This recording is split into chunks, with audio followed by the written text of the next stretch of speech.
Ngai ndeko mwasi tozomona o alati elamba ya orange oyo mwasi mususu ya Kevin donc makambo ekomi susu compliqué lisusu makasi mamu félicitation na mamu ye mutu azoyela biso bainfo bandeko makambo eza minene ndenge eza boye mamu akei kozwa susu mwasi susu ya Kevin kuna mwasi ya Kevin abala ya ndako azalaka na camarade na ye camarade ne mpe abima na Kevin donc Kevin ko aza na grand gigolo nzambe makambo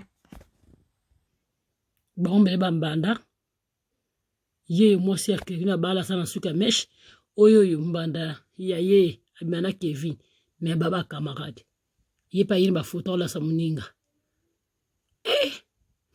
emission ekota pa makambo eza makambo nzambe sunga c'est triste ngai ndeko mwasi tozomona o alati elamba ya orange oyo mwasi mususu ya Kevin donc makambo ekomi susu compliqué lisusu makasi mamu félicitation na mamu ye mutu azoyela biso bainfo bandeko makambo eza minene ndenge eza boye mamu akei kozwa susu mwasi susu ya Kevin kuna mwasi ya Kevin abala ya ndako azalaka na camarade na ye camarade ne mpe abima na Kevin donc Kevin ko aza na grand gigolo nzambe makambo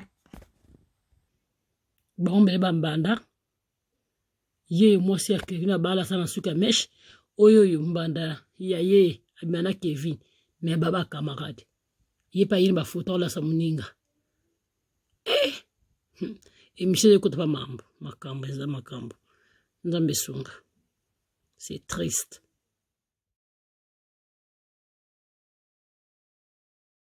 Je sortais d'un moment de prière un jour et je fais un songe étrange.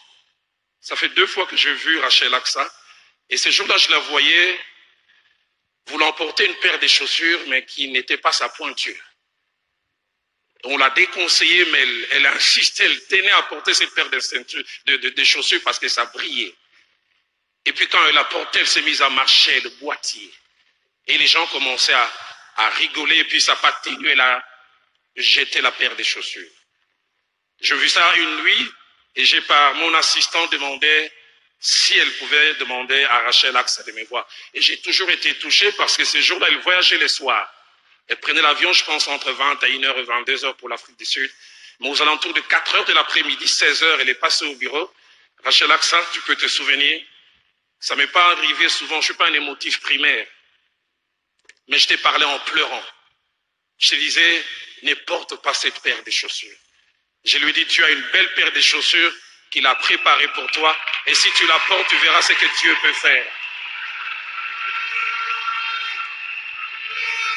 Et 18 mois après, je me rends compte que Dieu t'a donné une belle paire de chaussures appelée Kevin Kaseya.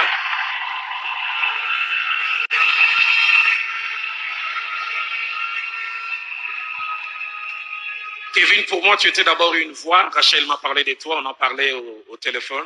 J'étais très, très marqué par non seulement l'intelligence, mais la capacité d'analyse. Et puis quand on s'est vu encore, I'm speechless. God bless you.